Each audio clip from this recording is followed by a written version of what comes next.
Vriende, ek is Dani van Dijk en ons gaan voort met die gedagtes rondom die wet en die genade. Nou, net om so 'n bietjie terug te gaan, ons het gesê, daar's twee verbonde. Daar's 'n ou verbond, daar's 'n nuwe verbond. Die Bybel word opgedeel in twee dele, die Ou Testament en die Nuwe Testament. In die ou verbond, dit is nou die Abrahamse bloedverbond, daar moes hulle die wet hou.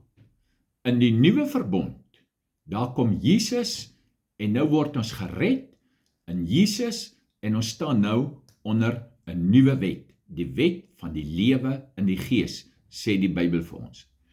So, nou kom Jesus aarde toe, hy sterf vir ons sondes en deur die bloed van Jesus word daar 'n nuwe verbond opgerig met die mens.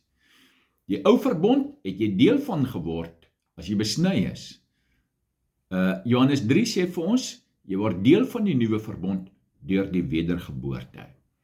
Paulus was die een wat die openbaring gekry het, die volle openbaring van wat genade is.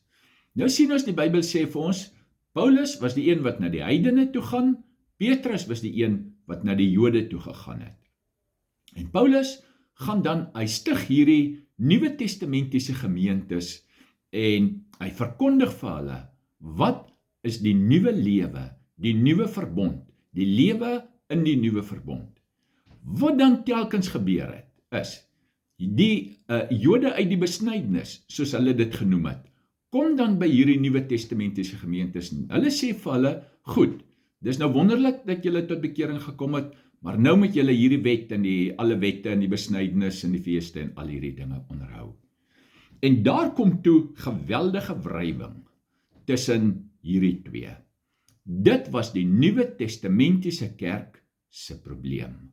Die Nuwe Testamentiese kerk se krisis was die Jode wat gekom het en die mense teruggevat het na 'n lewe onder die wet. En dan word dit op 'n spits gedryf en nou gaan hulle Jerusalem toe om uitsluitsel te kry oor hierdie saak. Ons lees daarvan in Handelinge hoofstuk 15, ons het die notulen, die vergadering is klaar gehou, dis afgehandel, ons redeneer of argumenteer nie verder daaroor nie, ons het dit alles op skrif. Nou lees ons in Handelinge hoofstuk 15 vers 5 tot 7. Maar sommige gelowiges uit die party van die Fariseërs het opgestaan en gesê, dit is noodsaaklik dat hulle besny word en bevel ontvang om die wet van Moses te onderhou. Sien u, daar kom dit nou presies, dis nou klassiek. Vers 6 sê, en die apostels en die ouderlinge het vergader om hierdie saak te ondersoek, en toe daar 'n groot woordewisseling plaasvind. Nou kan ek vir u sê, as die Bybel sê daar het 'n groot woordewisseling plaasgevind, glo vir my, daar het 'n baie groot woordewisseling plaasgevind. Daar's baie min goed wat mense so ontstel, as wanneer hulle hoor, jy's nie meer onder die wet nie. Jy kon dit nie hou nie. Niemand kon dit nog hou nie. Jy is nie onder die wet nie. Dit maak mense woedend kwaad. Die uitsluitsel van hierdie vergadering kry ons in vers 28 en 29 van Handelinge 15 wat sê, want die Heilige Gees en ons het besluit om verder geen las op julle te lê nie, as hierdie noodsaaklike dinge, dat julle onthou van afgodsoffers, van bloed wat verwrig is en van hoerery. As julle hiervan onthou, sal julle goed doen. Vaarwel. Kan u sien, dis die uitsluitsel van hierdie saak. Nie die wet onderhou nie, nie al die ander dinge onderhou nie, nie besny word nie, nie al hierdie dinge doen wat niemand kon doen nie. U sien, die hele ou verbond was voorbereidend van aard, sê ons. Wat beteken dit? Dit beteken, die mens moet sien, hy kan dit nie doen nie. Hy het iemand nodig, hy het 'n middelaar nodig. Hy het iemand nodig wat hierdie wet vir hom kan onderhou, omdat hy nie die vermoë het om dit te kan doen nie. Nou kom Jesus, en u sal onthou, dat wanneer Jesus op aarde kom, sy konfrontasie is die Fariseërs en die skrifgeleerdes. Hulle wat gedink het, hulle die wet kan onderhou, en op grond van hulle eie verdienste voor God kan staan. En dis nie moontlik nie. Nou kom Jesus, en daar in Matteus 5 kan u gaan lees. Praat Jesus met hulle oor die onderhouding van die wet. Hy sê, die wet sê, jy mag nie iemand doodslaan nie. Hy sê, as jy vir jou broer gesê het, raka, staan jy skuldig aan daai wet. Jy's 'n oortreder van daardie wet. Met ander woorde, Jesus kom en hy lig die standaard net nog so 'n bietjie, om te sê, jy het nie die vermoë om dit te doen nie. Hy sê verder, dat die wet sê, jy mag nie egbreek pleeg nie. Nou hy sê, julle pleeg nie fisies egbreek nie, maar as jy na 'n vrou gekyk het om haar te begeer, is jy skuldig aan daardie wet. Jy's 'n wetsoortreder. Jakobus sê vir ons, as jy een wet oortree, staan jy aan almal skuldig.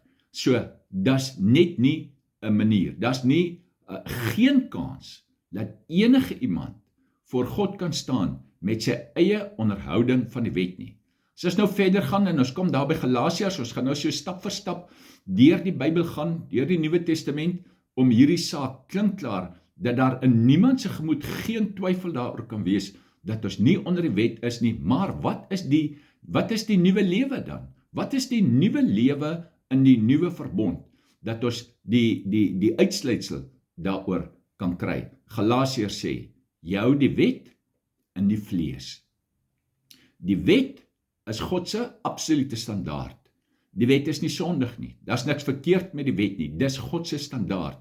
Maar die mens het nie die vermoë om hierdie wet te kan hou nie. Jesus het hom vir ons kom hou. Hy's gebore onder die wet.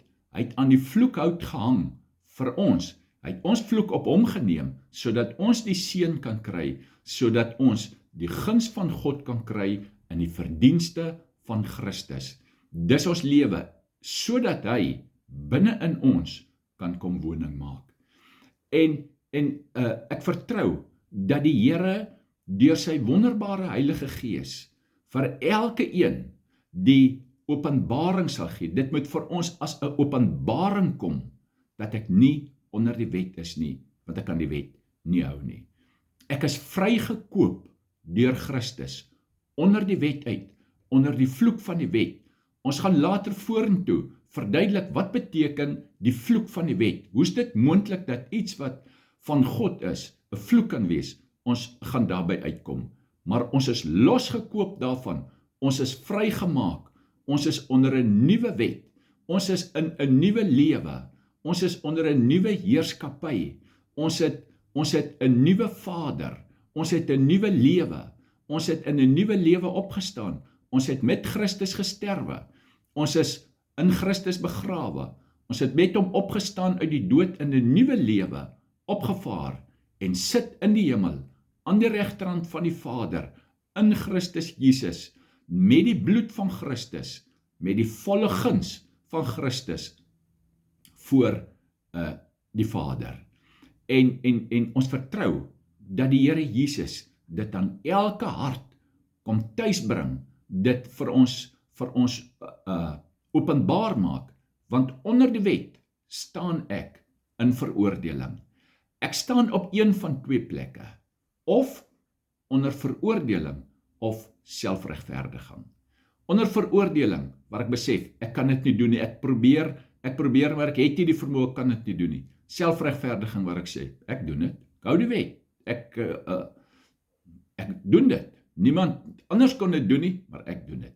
Mag die Here u baie ryklik seën, mag hy u genade gee, mag hy u help, mag hy vir ons geopende oë van die verstand gee, om hierdie saak baie duidelik te kan verstaan, want dis vrymakend in ons lewe. Die Here help u en gee u groot genade.